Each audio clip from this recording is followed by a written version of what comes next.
আমি দেখেন কিভাবে কোন প্যাকেটে মাছ রাখি। আজ হচ্ছে বাজার থেকে শাপলা পাতা মাছ নিয়ে আসছে, আমি এভাবে প্যাকেট করছি, ফ্রিজে রাখি। পানি দিয়েও রাখি প্যাকেটে, তো আজ আর পানি দিয়ে দেবো না, কারণ আমার ফ্রিজে জায়গা কম। এটার মধ্যে পানি দিয়ে রাখলে সবচেয়ে ভালো হয়। আমি দেখাচ্ছি কীভাবে, আগেও একটা ভিডিও দিয়ে দেখিয়েছিলাম। এইভাবে মাছগুলো চুবিয়ে যদি পানি দিয়ে রাখা যায় তাহলে হচ্ছে মাছ ভালো থাকে। আর হচ্ছে প্যাকেটগুলো হচ্ছে সবই কিন্তু আমি আলটিমেট অর্গানিক লাইফ থেকে যা নেই সব কিছু আমি এরকম প্যাকেটগুলো রেখে দিই, নষ্ট করি না।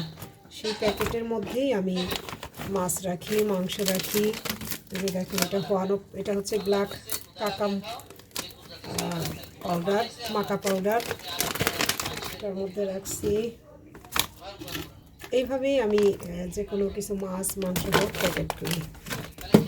এই যে র ম্যাকাডোমিয়া নাটস, এটা কিন্তু স্যার তিতিরকে গিফট করছিল সেই প্যাকেটটা। মানে এগুলো সংরক্ষণ করাও যে একটা মধুর স্মৃতি হতে পারে। দেখেন আমি দেখাচ্ছি প্যাকেটগুলো।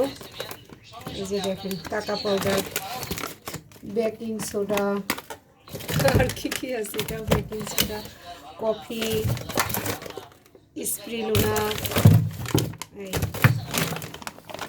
এইসব প্যাকেটেই আমি এখন এগুলো ফ্রিজে রেখে দেবো।